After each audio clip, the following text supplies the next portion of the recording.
సచివాలయాన్ని కూడా తాకట్టు పెట్టేశారని అంటున్నారు. ఈ రాష్ట్రంలో 4,00,000 కోట్ల రూపాయలు అప్పులు ఉన్నాయి.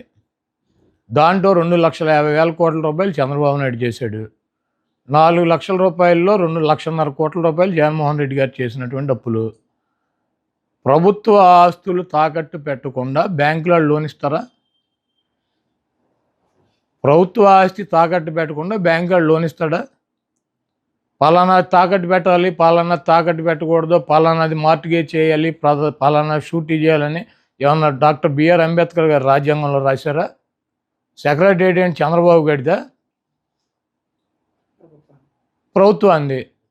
ప్రభుత్వం డబ్బులు కావాల్సి వచ్చినప్పుడు, ప్రజలకు అవసరమైనప్పుడు, బ్యాంకుల్లో డబ్బులు కావాల్సి వచ్చినప్పుడు మార్టిగేజ్ చేస్తారు, తాకట్టు పెడతారు, మళ్ళీ డబ్బులు కడతారు, రిలీజ్ చేసుకుంటారు. సెక్రటేరియట్ అని ఇది బాబుగడి సొత్తా, చంద్రబాబు గడి బాబుగడి సొత్తా?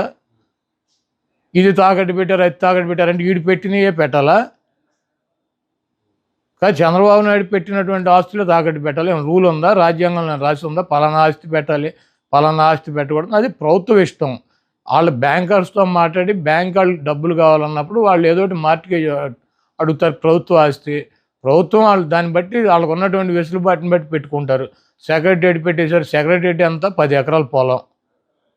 దాన్ని తాకట్టు పెడితే దాని విలువ ఎంత? 10 కోట్లు, లేకపోతే ఎకరం 20 కోట్లు ఉంటుంది, 2 కోట్లు ఉంటుంది. 20